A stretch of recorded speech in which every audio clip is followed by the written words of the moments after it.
مولاي صل وسلم دائما أبدا على حبيبك خير الخلق. Assalamualaikum warahmatullahi wabarakatuh.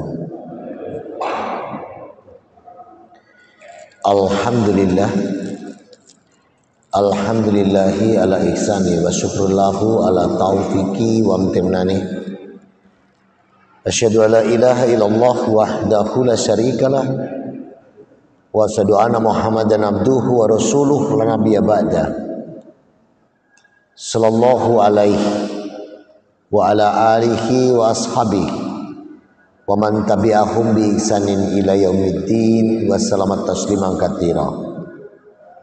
Ya ayyuhalladzina amanu ittaqullaha haqqa tuqatih wa la tamutunna illa wa antum muslimun.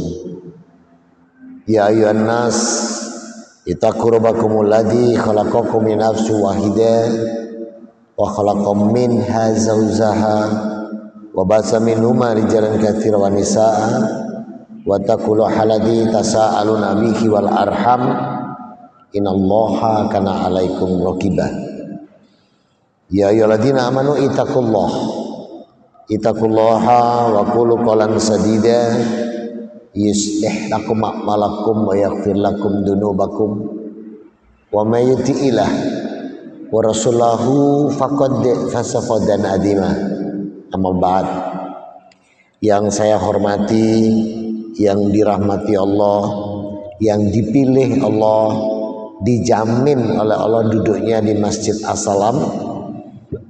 Alhamdulillah, bersyukur kita dikaruniai iman Islam. Alhamdulillah, bersyukur kita dikaruniai kesehatan. Dan alhamdulillah, bersyukur kita bisa sholat fardu berjamaah subuh lagi. Karena sholat subuh ini tidak mudah. Orang yang bisa sholat subuh itu pilihan.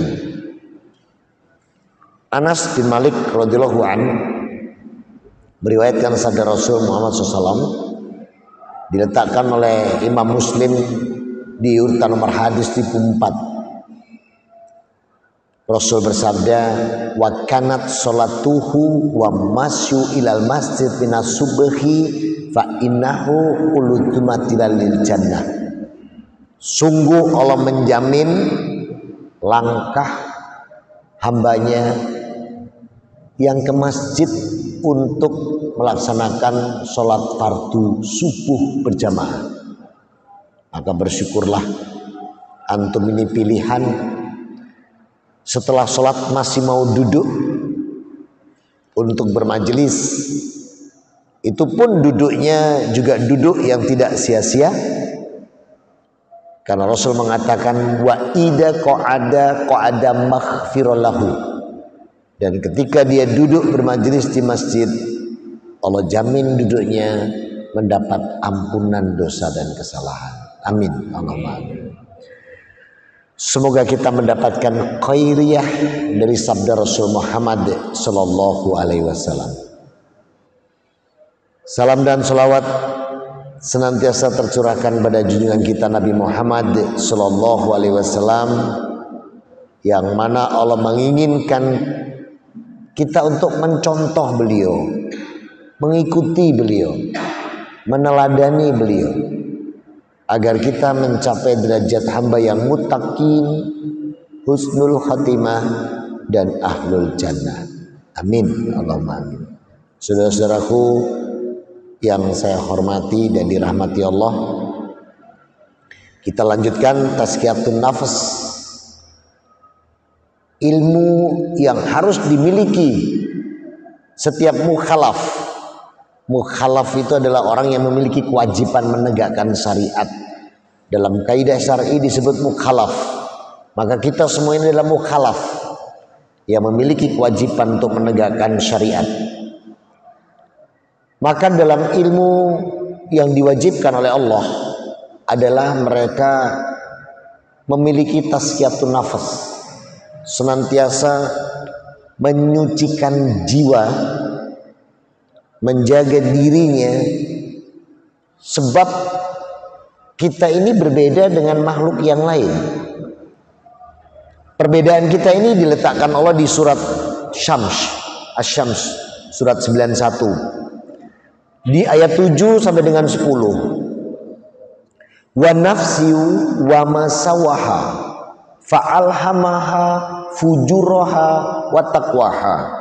Qad aflaha man zakkaha wa qad khaba man dassaha. Demi kesempurnaan ciptaanku ini, maka kami mengilhamkan kepada manusia dua hal. Kita diberi fujur, diberi takwa. Kalau malaikat takwa saja, gak punya fujur. Jadi ketaatannya sangat tinggi. Iblis awal mulanya takwa, awal mulanya. Namun ketika diuji oleh Allah, diminta untuk sujud kepada Adam, maka ada kula malaikat sujud dalil Adam ila iblisa. Diletakkan oleh Allah di Al-Baqarah maupun di Al-Kahfi, juga ada di surah An-Naml, kecuali iblis tidak mau bersujud. Karena apa? Jiwanya dia, dan jiwa ini semua digerakkan oleh yang namanya hati. Kalau di dalam kaidah syar'i ini disebut kolbu. Maka kolbu iblis ini merasa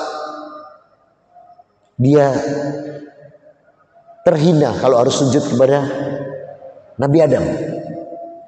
Karena ternyata kolbu dia menyimpan satu gengsi. Apa bahasa yang tepat gengsi itu ya?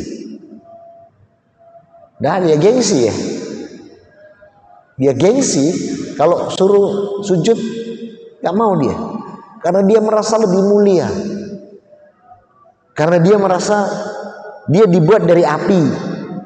Sedangkan Adam dari tanah. Unsur api dan unsur tanah mulia api. Maka dia gak mau sujud. Padahal Allah tidak memerintahkan sujud kepada apapun kecuali kepada Allah. Wa ma khalaqtul jinna wal insa illa liya'budun. Dalam surat Ad-Dariyat surat 51 ayat 56. Tidaklah aku ciptakan golongan jin dan manusia kecuali untuk beribadah kepadaku. Iblis itu golongan apa? Halo? Jin. Ada di surat 18 ayat 50 bahwa iblis itu adalah hada qolaminal jinni, dia golongan jin. Kalau malaikat cahaya beda, kalau dia jin. Makanya Allah ciptakan jin dan manusia untuk beribadah kepadanya, tidaklah sujud kepada selain Allah. Namun ketika Allah mencoba menguji para malaikat dan iblis ini dengan bala tentaranya, diuji patuh enggak terhadap perintah Allah.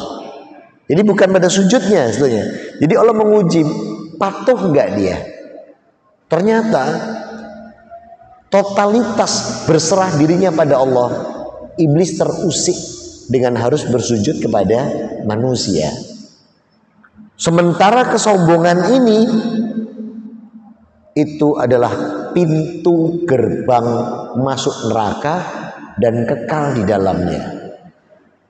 Dalam surat 16 surat An-Nahl di ayat ke-29, wa jahannama khalidina fiha ulaika fasaidul mutakabbirin. Maka masukilah pintu neraka dan kekal di dalamnya, itulah bagi mereka yang menyombongkan diri. Oleh karena itu maka iblis terhukumi sesat.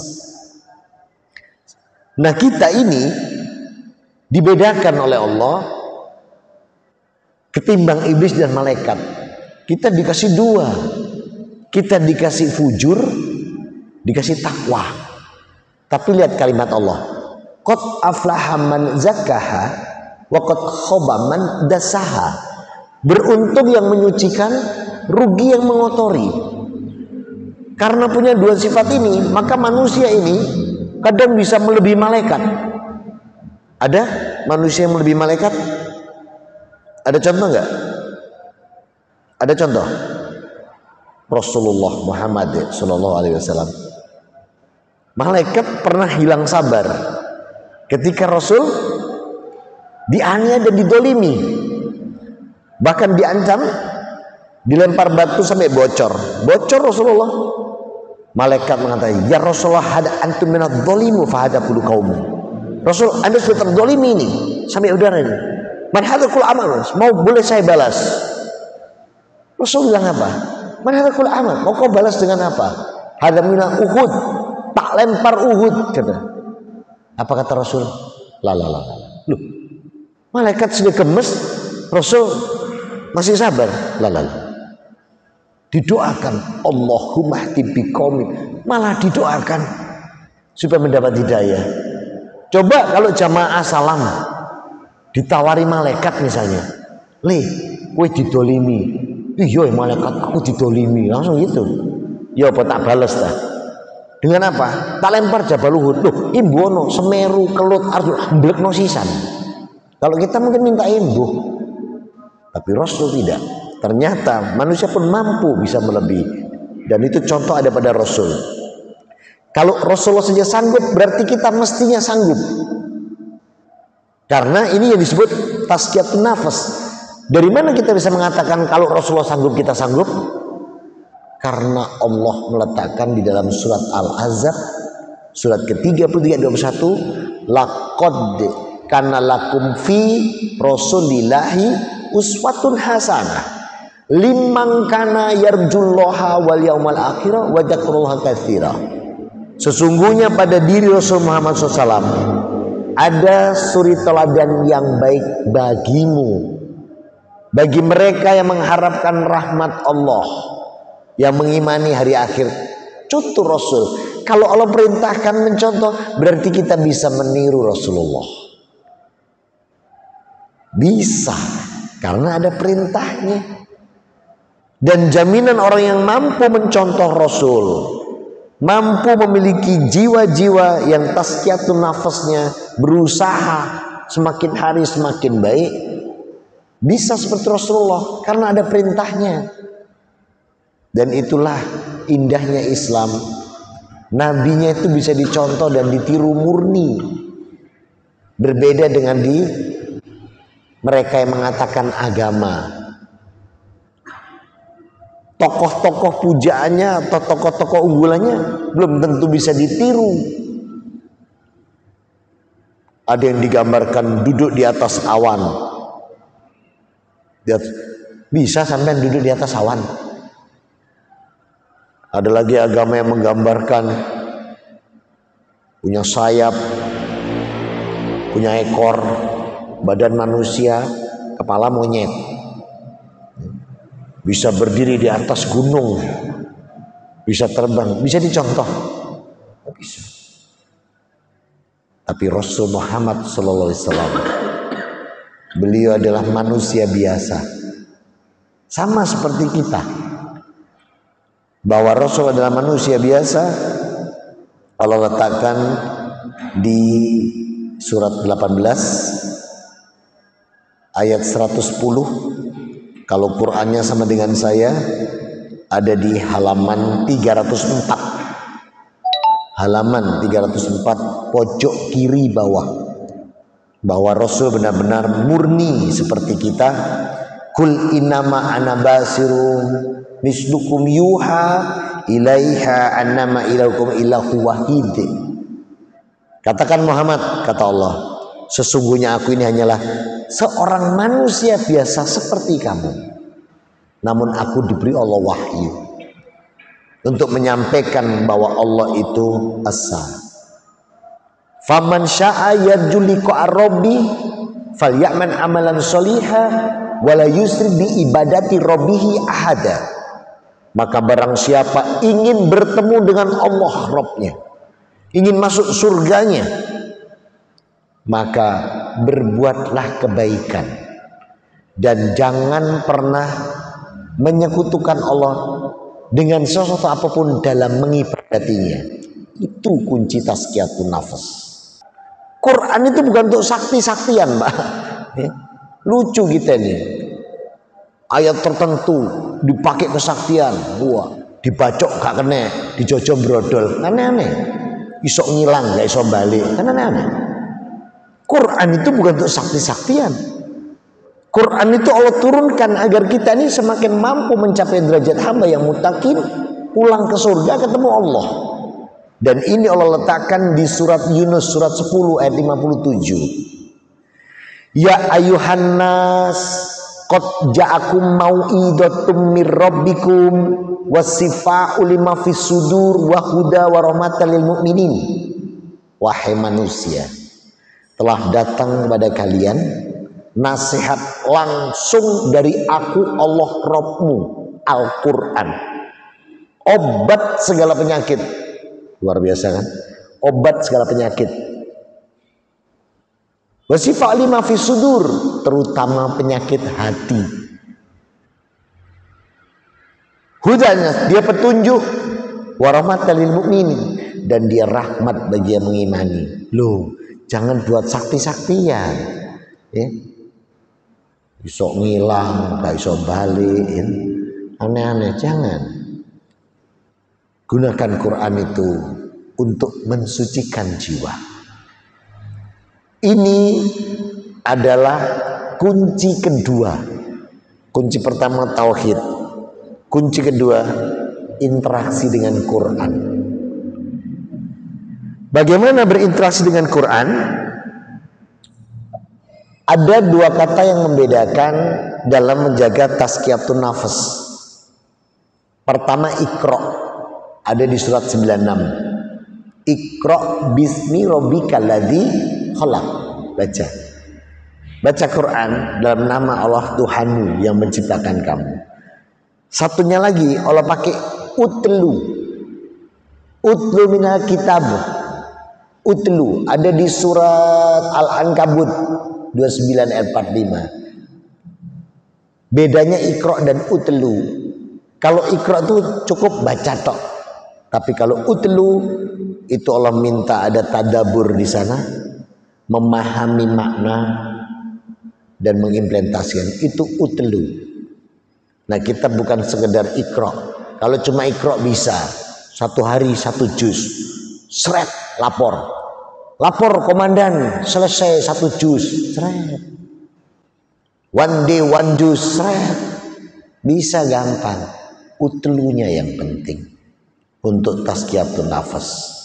Kalau nggak bisa 1 hari 1 juz, setengah. Kalau nggak bisa setengah, 1/4. Kalau nggak bisa 1/4, 1 halaman. Nggak bisa 1 halaman, setengah halaman. Nggak bisa setengah halaman, 1 ayat. Nggak bisa 1 ayat, buyaro. Gak usah nangasalam. Berarti sholatnya enggak ini. Mau 1 ayat aja nggak baca. Orang sholat itu baca Quran enggak? Baca. Jadi kalau 1 aja enggak, wis buyaro, wis gak usah nang salam. Berarti gak sholat temen wong siji. Wong sak ayatnya ndak entos belas. Maka saudara-saudaraku, Rasul meletakkan interaksi dengan Quran yang kedua. Yang ketiga. Ini perintah Allah, bukan dari Rasulullah. Beliau tidak pernah semena-mena. Yang ketiga adalah mengimplementasikan apa yang Rasul ajarkan, yang Rasul bawa. Sehingga syahadat ini lengkap. Kalau sudah asyhadu alla ilaha illallah, totalitas kepada Allah dalam hal ibadah, rububiyah, uluhiyah, totalitas. Sedangkan amalan-amalannya dalam melaksanakan rububiyah, uluhiyah itu mengikuti cara Rasul Muhammad SAW. Maka yang ketiga adalah ittiba, mencontoh atau meniru beliau. Kenapa? Saya berikan hadis lagi ini. Bukhari juga kebetulan 1779. Perawi Abu Sa'id Al-Khudri radhiyallahu anhu. Qalu, sahabat nanya, "Ya Rasulullah, akhbirni amaltuhu yadkhulul jannah." Rasul, tunjukkan kami amalan. Kalau amalan ini kami lakukan, kami pasti masuk surga. Qal, Rasul menjawab, la yattakhidil jannata min kulli amal. Gak bisa kamu masuk surga dengan amalmu sendiri. Illa ridallahu wa maghfirlahu minkum. Masuk surga itu hanya kalau mendapat rahmat dan ampunan Allah baru bisa masuk surga. Protes sahabat, protes. Ya Rasulullah, mahada di kulli amal. Nah terus amal kami dikemanakan? Rasul menjawab, kullu amalan ibnu adam hasanah ida darajatil lil jannah. Sedangkan amal kalian nanti itu untuk menentukan kapling surga. Maka kualitas sahadat kita itu menentukan kita di Firdauskah, di Adenkah, di Darussalamkah, di Naim. Itu tergantung kualitas sahadat, tergantung kualitas sholat baik fardu maupun sunnah, tergantung kualitas infak, zakat, sedekah, tergantung kualitas puasanya baik wajib maupun sunnahnya. Bagi mereka yang diberi Allah rizki berlebih, mampu melaksanakan haji atau umrah, tergantung kualitas umrah dan hajinya. Maka kalau umrahnya aneh-aneh, saya itu diberi kesempatan Allah umrah itu 9 kali insya Allah, terus ya 9 atau 10 saya lupa. Pokoknya kalau umrah bareng saya insya Allah gratis, suami istri. Mau? Iya, yang gratis saya Pak, sampean bayar. Ya, karena saya dibayari travelnya. Ya. Nah, setiap kali saya umrah itu ya, lihat orang dimarahi askar, dimarahi di itu, tak takoni, dimarahi. Haji haram. Ketemu saya tanya, dari mana Pak? Saya, oh itu Gunung Anyar. Oh arek Gunung Anyar. Yang aneh-aneh pun, perutnya dibuka Pak, perutnya dibuka, diuyek-uyek naik Ka'bah, ya. Marahi, tangkap, pegang, serepot Pak. Kalau kualitas seperti itu tidak ada contoh dari Rasul. Surbannya dibuka Pak, diosrok-osrok, diambungi, diosrok-osrok, dia kepegang lagi, dimarahi lagi. Jawab mana? Assalam lagi. Pokoknya Indonesia gak ninggal. Sampai di makamnya Rasulullah itu, ya Allah, itu kalau tidak ada itu, mau untung makam Rasulullah di Madinah. Itu ada Gunung Anyar, kebek Gunung Anyar bendina. Cangkruk, tengok-tengok, tidak mulai-mulai wong-wong ini. Sampai di ruh, saya jalan haram. Indonesia toh ini. Nemen, bukan gimana namanya nenem. Nah kualitas ibadah kita ini loh, kalau nggak ada contoh dari Rasulullah. Hadisnya Bukhari Muslim, perawinya Aisyah radhiyallahu anha. Man amilan amalan laisa amrina fahuwa rad. Maka amalan yang tidak ada contoh atau tidak datang dari Rasul ditolak. Maka kualitas ibadah kita semua mencontoh Rasul, baru dapat jaminan kita. Itu yang menjadikan tazkiyatun nafas kita, penyucian jiwa dan maka karena sahabat dikatakan tadi tidak bisa kecuali mendapat rahmat dan ampunan Allah, maka sahabat nanya, ya Rasul, kalau gitu apa kuncinya agar kami bisa mendapat rahmat dan ampunan Allah? Saat itulah Allah turunkan Ali Imran ayat 31.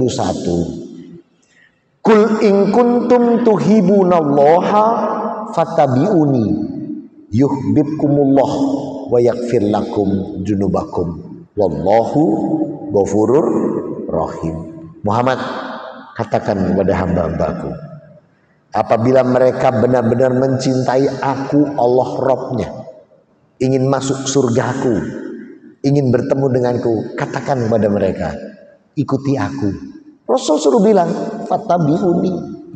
Maka siapa itu tidak mencontoh Rasul dalam hal ibadah, dalam hal muamalah, dalam hal ukuah, dalam hal akhlakul karimah, dalam hal bersyariah, dalam hal berukuah, apa jaminannya?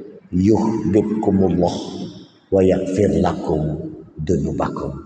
Maka Allah akan mencintainya, Allah akan merahmatinya, dan Allah akan mengampuni dosa-dosanya. Ini kunci masuk surga. Perkara nanti di mana kaplingnya baru tergantung kualitas yang sudah kita tempuh. Maka besok ada kitab yang dibagikan, ya ibadi innama hiya a'malukum usi halakum summa uwafikum iyaha faikraha. Hambaku, ini catatan-catatan amalmu, sudah terekap tersusun rapi. Summa uwafikum iyaha, aku kembalikan kepadamu, kata Allah. Faikraha, baca. Siapa yang baca? Mata, hidung, telinga, mulut, kaki, tangan, kulit, rambut. Hari itu, saat itu, jiwa sudah tidak bisa lagi menguasai. Kalau sekarang ini masih dikuasai jiwa ini, kita ini. Mau berbuat baik, jiwa kuncinya. Mau berbuat baik, jiwa kuncinya. Penggeraknya namanya qalbu atau hati. Mudah-mudahan Allah senantiasa menjadikan hati kita, qalbu ini, senantiasa untuk mampu berusaha meraih inayah hidayah, agar kita mampu dalam melaksanakan amal soleh dan ibadah sesuai Quran dan Sunnah, sehingga amalan ini menjadi amalan yang saliham, makbula, wa mutaqabbala. Amin. Allahumma amin. Agama itu jalan. Jalan. Yang mengatakan agama jalan Allah. Buka surat 1 ayat 6. Apa bilangnya Allah? Surat 1 ayat 6. Apa Allah bilang? Ihdinas siratal. Artinya apa? Tunjukkan kami jalan. Jadi Allah menetapkan agama itu sebagai jalan. Dan jalan di dalam kaidah Islam ada dua. Jalan dohir dan jalan batin. Jalan dohir itu rungkut, kedung asem, kedung baru. Itu jalan dohir. Jalan batin itu dinul, din, agama. Dan Allah tetapkan Islam itu jalan yang lurus. Rasul ketika memberi para sahabat di atas pelepah itu pohon, dan Rasul mengatakan, hada mana ikwana hutuatis siropokal mustaqim layatukutus syaiton. Jangan kamu ikuti jalan-jalan yang lain, karena jalan-jalan yang lain adalah jalannya setan. Jalan. Jadi Rasul mengajarkan pada para sahabat agama itu jalan. Maka sebenarnya yang kong mbahnya dari cucu harus bersama Rasul kalau menjelaskan jalan. Nanti biar jadi kui jalan le gitu ya. Misalnya kamu mau ke ini, jalannya ini. Kalau kamu misalnya mau ke Rungkut, kamu jalannya ke Perak sana, terus sampai ke Lamongan, kamu tidak akan sampai di Rungkut gitu. Karena bukan jalan yang sebenarnya. Jadi agama Allah katakan jalan. Rasul mengajarkan agama, memberikan jalan. Jadi agama adalah jalan. Terjawab ya Fi? Baik. Ada lagi yang lain? Neraka sama surga itu sudah ada belum? Nah, dari mana tahu? Dari Quran, ya. Allah tetapkan surga dan neraka. Para malaikat, iblis waktu itu tahu ada surga dan neraka. Surga dan neraka itu sudah diciptakan, ya. Sebelum ada manusia, surga dan neraka itu sudah diciptakan lebih dahulu. Yauma khalaqas samawati wal ard. Allah menciptakan itu bersama dengan bentangnya semua alam semesta. Surga neraka itu sudah disiapkan. Dan surga neraka ini terus Allah tunjukkan siapa yang mensucikan diri, siapa yang beribadah kepadaku, siapa yang ini, dijamin surga. Terus Allah katakan, siapa yang, nah ada banyak ini. Misalnya, siapa yang sombong? Neraka. Siapa yang bergelimang dalam riba sampai dia wafat dan nggak pernah tobat, neraka, kekal. Sombong, neraka, kekal. Riba, neraka, kekal. Munafik, neraka, kekal. Syirik, musyrik, nggak pernah tobat sampai wafat, neraka, kekal. Ini Allah tunjukkan semua dalam surat An-Nisa surat 4 ayat 48. Innallaha la yaghfiru ayyushraka bih wa yaghfiru ma duna dzalika liman yasha wa may yusyrik billahi faqad iftara itsman adzima. Jadi Allah tidak akan mengampuni dosa yang menyekutukan Allah, syirik dan musyrik. Allah ampuni semua dosa kecuali itu. Namun iblis dia tidak bisa menahan satu sisi, sombong. Dan dia tahu sombong tempatnya ke neraka. Karena dia tahu sombong tempatnya ke neraka, maka dia berusaha membawa manusia untuk bersama-sama dengan dia binitaishir ke neraka tempat dia.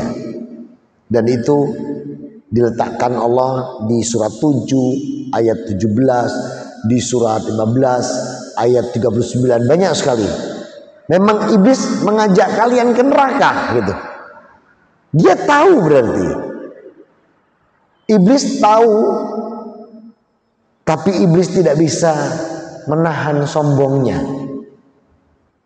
dan tidak bisa menahan irinya. Karena iblis kondisi hari itu iri, dengki kepada Nabi Adam. Malaikat ditanya sama Allah, sebutkan. Gak tahu loh malaikat itu, gak ngerti, bener-bener gak ngerti. Itu di Al-Baqarah mulai ayat 49, maaf 47, 48, 49. Itu semua tentang Nabi Adam diberi keutamaan sampai Nabi Adam tahu nama. Makanya kenapa anak cucunya kita-kita ini tahu tentang ilmu fa'al, tahu tentang ilmu kedokteran, tahu tentang ilmu teknik, fisika. Itu karena bapaknya juga pinter. Bapaknya diberi keutamaan ilmu dibanding malaikat dan iblis. Ketika dia Allah tanya itu orang-orang, tidak ada yang tahu. Nabi Adam bisa menjawab, ini namanya ini, karena diberi sama Allah. Kondisi hari itu iblis iri, dengki, dan dia benci sombong karena dia merasa lebih mulia. Akhirnya dia sumpahnya, buka surat 15 ayat 39. Qala Rabbi bima aqwatan la uzana wa ajma'in. Ya Allah, aku akan menyesatkan semua hambamu. Aku akan jadikan kemaksiatan, kejahatan tampak indah. Betul? Betul? 15:39. Dan aku akan menyesatkan semuanya. Semuanya, termasuk kiai, masuk profesor, ya bisa. Ya. Sing masuk ngomong tambah dawa jenggote, tambah goblok, ternyata setelah dipotong lebih goblok dia daripada yang panjang, gitu. Nah, seperti hal-hal seperti itu semua kerjaan iblis dan bala tentaranya. Terjawab. Ya, karena penjelasan ini saya ambil dari hadis. Jadi Rasul cerita bahwa kondisi saat itu, uraian Rasul, iblis itu dengan kedengkian yang sangat tinggi, iri yang sangat tinggi. Nah, itulah yang membuat dia akwatan, tersesat. Terjawab. Terakhir satu, cukup. Baik, mudah-mudahan kita semua diberi Allah umur yang berkah, amin. Kesehatan yang berkah, rezeki berkah, halalan thayyibah, dijadikan setiap amal soleh ibadah kita sesuai Quran dan Sunnah, sehingga amalan kita menjadi amalan yang sholihah, maqbula wa mutaqabbala. Amin. Allahumma amin. Aqulu qouli hadza, subhanakallahumma wa bihamdika, asyhadu alla ilaha illa anta, astaghfiruka wa atubu ilaik. Alhamdulillahirabbil alamin. Wa afu minkum. Wassalamualaikum warahmatullahi wabarakatuh. مولاي صل وسلم